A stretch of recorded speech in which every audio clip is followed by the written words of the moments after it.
É com grande honra que me encontro aqui junto com o senador Paulo Paim, que honra o povo brasileiro. O senhor é representativo do que de melhor nós temos na nossa sociedade. Então, fico à vontade de estar aqui junto a Vossa Excelência. Cumprimento todos os meus colegas da mesa, que são engenheiros atuantes na área de engenharia de segurança do trabalho. Quero cumprimentar aqui aos colegas que estão aqui, as pessoas que estão aqui nos assistindo e ao telespectador que está na TV Senado, neste momento, nos vendo e nos escutando. Doutor José, me permita que a assessoria lembra, antes que Vossa Excelência inicie, sim, quem quiser participar do debate, quiser fazer pergunta para a nossa mesa, é só mandar correspondência, e-mail, para S, eu vou soletrar que fica mais fácil, né? Melhor. Porque eu mesmo, muitas vezes, quando eu vou pegar esses dados, acabo me confundindo. De acordo com a pronúncia de quem fala, eu vou trocando as letras, às vezes. Então, eu vou soletrar. É só mandar correspondência agora, por e-mail, né? Para SCOMCDH. Repito, SCOMCDH.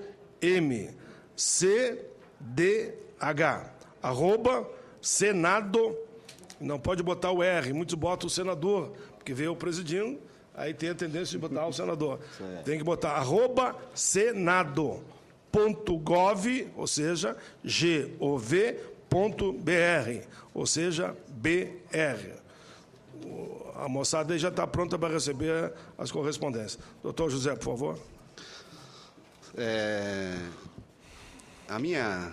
A mim me incumbiram e me incumbe, neste momento, de fazer um contexto dos principais problemas na engenharia da administração pública e algumas propostas de melhoria.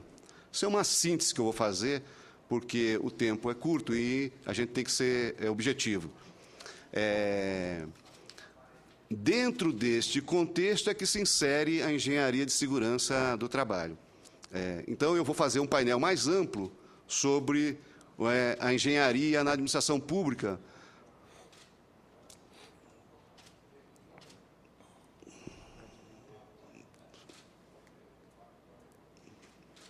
Preciso de ajuda. A lei 5.194/66, que regulamenta o exercício da profissão de engenheiro, arquiteto e agrônomo, diz que as profissões de engenheiro, arquiteto e engenheiro agrônomo são caracterizadas pelas relações de interesse social e humano. Portanto, é bem adequado que esta comissão esteja, neste momento, com esta audiência, porque o tema é bem correlato à área das profissões de engenheiro, arquitetos e engenheiro agrônomos.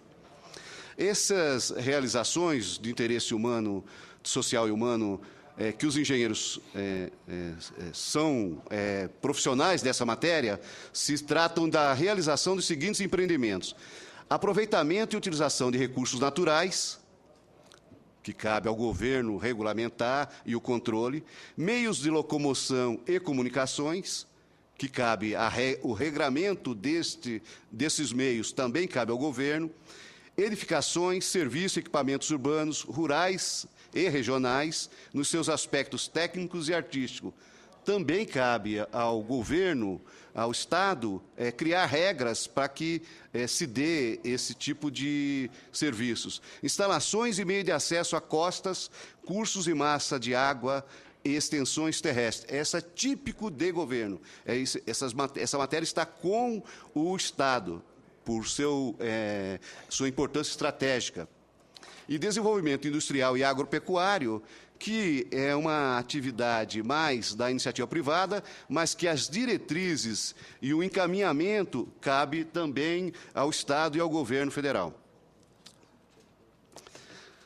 Desestruturação da engenharia no Estado. Ao longo destes últimos 30 anos, desestruturaram a engenharia na administração pública, com forte impacto negativo no desenvolvimento econômico do país. Estabeleceu-se aquilo que todos denominam de o gargalo da infraestrutura. Faltam rodovias, portos, estradas, aeroportos, ferrovias. E ocorrem, grandes obras estão paralisadas. Por exemplo, transposição de São Francisco está paralisada. Construção da refinaria de petróleo em Recife está paralisada. Fila nas rodovias, nos portos e apagões. E muitos acidentes do trabalho. O apagão logístico ameaça a economia brasileira. Está na mídia o tempo todo, basta estar em época de transporte da safra agrícola ou diante dos industriais reclamando em função da competitividade com os demais países do mundo. O resultado financeiro, fruto da safra recorde de grão, que está sendo colhida no país, e também muito graças aos trabalhos dos engenheiros agrônomos, que desenvolveram a agricultura no país e transformaram o país num dos principais países do mundo em agricultura. Esse resultado financeiro da grande safra recorde está sendo sequestrado pelo déficit de armazéns, rodovias ruins, malha ferroviária reduzida, falta de hidrovias. E falta de hidrovias, estou aqui com o Jornal do Senado de hoje, onde o senador que está presidindo esta mesa, Paulo Paim, defende prioridade para hidrovias. E portos saturados. Isso é uma constatação do presidente da Sociedade Rural Brasileira. Outra constatação aí por parte da indústria. A indústria brasileira é competitiva, dizem os industriais, mas da porta da fábrica até o porto perde quase todo o seu ganho. Isso foi uma afirmativa do senador Armando Monteiro Neto, tanto aqui no Senado, quanto numa palestra que ele deu no Fórum de Desenvolvimento Econômico e Social, que foi estabelecido há uns 10 dias aqui em Brasília. Desastres naturais. Isso é uma constante. A falta de engenheiros na administração pública faz com que não se tenha uma previsão adequada dos desastres naturais. Só para citar, Teresópolis, em 5 anos, teve 3 acidentes graves com mortes. Em 5 anos, 3, tinha que ter previsão. Dos municípios que têm defesa civil, só 15% desses que necessitam de defesa civil, no Brasil, que tem encostas com risco, que tem áreas com risco, só 15% deles têm defesa civil. E nessa defesa civil é muito importante o engenheiro e também o geólogo. Alguns elementos da nossa terrível realidade.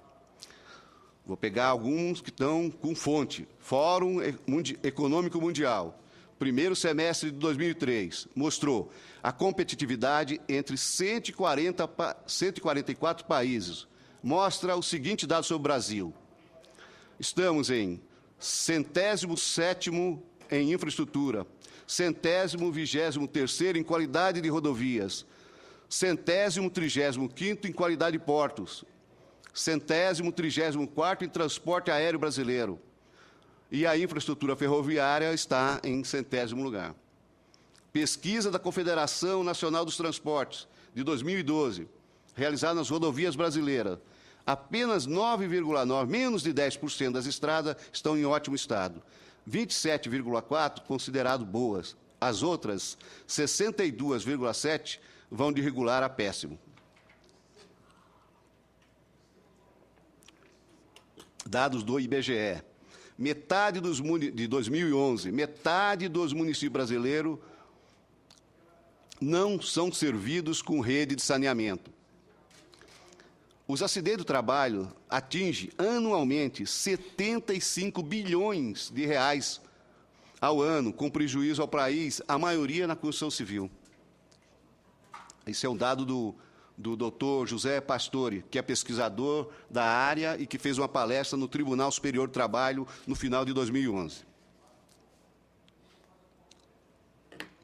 Bresser Pereira escreveu um artigo no ano passado, fazendo um diagnóstico do problema que tem a engenharia na administração pública. E eu vou lê-lo para demonstrar como é pertinente e como é grave o problema da engenharia na administração pública. Governo, em síntese, governo tem 4 setores: jurídico, econômico, social e de engenharia. A crise da engenharia brasileira começou na grande crise financeira da dívida externa dos anos 80. No início dos anos 90, no governo Collor, o desmonte do setor da engenharia do Estado acelerou-se. Dizia-se, então, que estava se havendo um desmonte de todo o governo federal, mas não foi bem assim. Se concentrou na área de engenharia do Estado. Continuando, o próprio Bresser diz: há advogados e economistas de sobra, mas faltam dramaticamente engenheiros. E ele fez uma meia-culpa, porque ele estava no governo e na área que poderia ter corrigido isso. Ele foi ministro da Administração Federal, de 95 a 98. E lá, nessa época, ele diz ele hoje: isso não estava claro para mim como está hoje. Enquanto mais de 80% da alta burocracia chinesa é formada por engenheiros, no Brasil não devem somar nem mesmo 10%. Eu diria que está em torno de 2%, com dados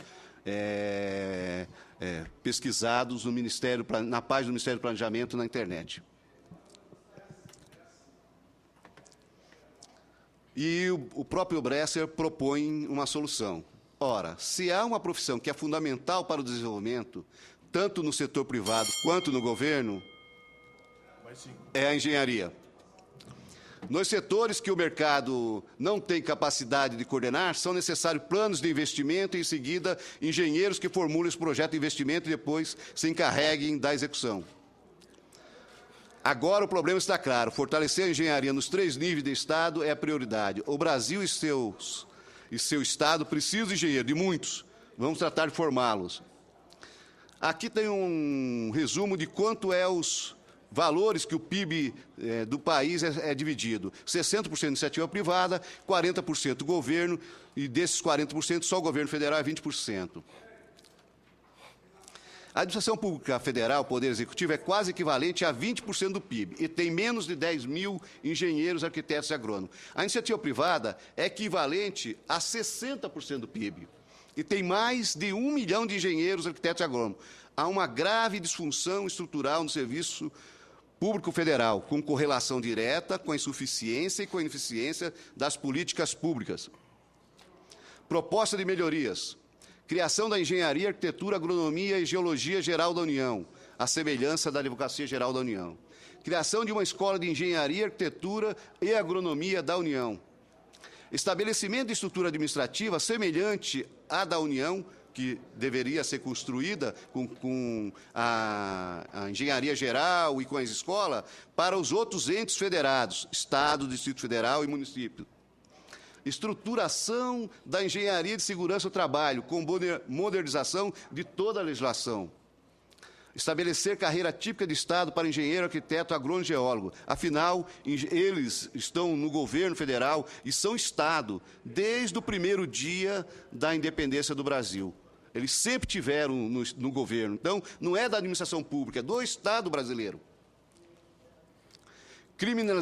Criminalizar o exercício ilegal da engenharia, da arquitetura e da agronomia.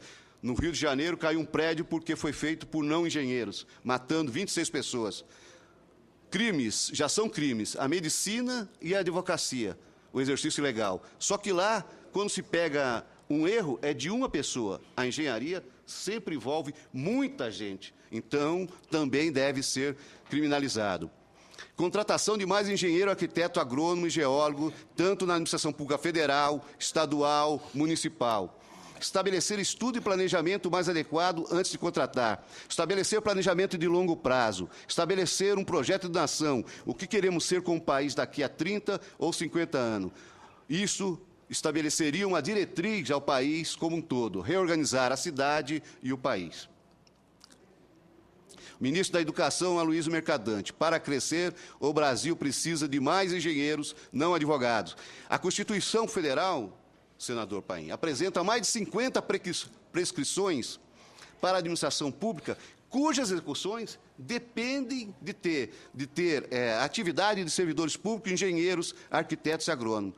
De 4 das 8 metas do milênio, que é estipulado pelo PNUD, depende da atividade auxiliar do engenheiro, arquiteto e agrônomo. 7 das 13 diretrizes do governo da presidente Dilma depende de auxílio de engenheiro, arquiteto e agrônomo. Quase todo o PAC é atividade de engenharia e arquitetura e agronomia. A eficácia organizacional, já estou encerrando, senador, a eficácia organizacional deve ser focada no desenvolvimento de soluções que permitam alinhar estratégias, estruturas organizacionais e processo de trabalho. A profissionalização da administração pública é um desafio histórico, inescapável, permanente e contemporâneo. O futuro dependerá daquilo que fazemos no presente. Muito obrigado, senador. Muito bem.